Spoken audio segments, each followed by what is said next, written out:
पृथ्वीराज चौहान भारत के मध्यकालीन इतिहास के महानतम योद्धाओं और राजाओं में से एक थे।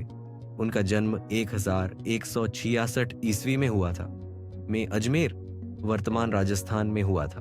वे चौहान वंश के राजा सोमेश्वर और उनकी रानी कर्पूर देवी के पुत्र थे। पृथ्वीराज को बचपन से ही साहस और युद्ध कौशल की शिक्षा दी गई थी। पृथ्वीराज ने गुरुकुल में रहकर युद्ध कौशल और शस्त्र विद्या में महारत हासिल की। वे बचपन से ही निडर और बहादुर थे। उनकी वीरता और ज्ञान का परिचय उन्होंने कई छोटी उम्र में ही अपने साहसिक कार्यों के जरिए दिया।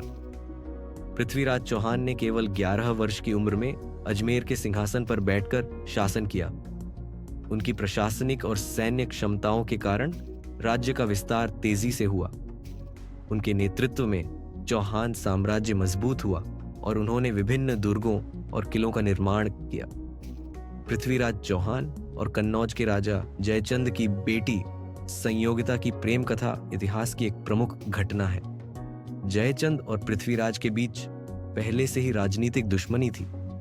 जयचंद ने अपनी बेटी का स्वयंवर आयोजित किया और पृथ्वीराज को आमंत्रित नहीं किया, किंतु संयोगिता पृथ्वीराज को पसंद करती थी। उन्होंने स्वयंवर में पृथ्वीराज का चित्र माला पहनाने के स्थान पर रखा। पृथ्वीराज ने इस बात को अपना सम्मान समझते हुए संयोगिता का हरण कर लिया और दोनों का विवाह हुआ। पृथ्वीराज चौहान और मोहम्मद गोरी के बीच सबसे प्रसिद्ध युद्ध तराइन की लड़ाई के रूप में जाना जाता है। पहली लड़ाई 191। इस युद्ध में पृथ्वीराज ने मोहम्मद गोरी को हराया। गोरी भाग निकला और उसने प्रतिशोध लेने की तैयारी शुरू की। दूसरी लड़ाई 100-292। इस बार मोहम्मद गोरी ने बड़ी सेना के साथ आक्रमण किया। पृथ्वीराज की हार हुई और उन्हें बंदी बना लिया गया। बंदी गृह और मृत्यु। मोहम्मद गोरी ने पृथ्वीराज को बंदी बना लिया।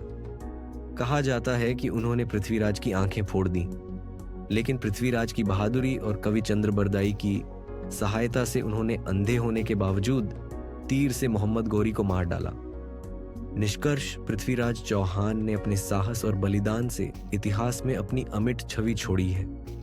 वे न केवल एक बहादुर योद्धा थे, बल्कि सच्चे देशभक्त और आदर्श राजा भी थे।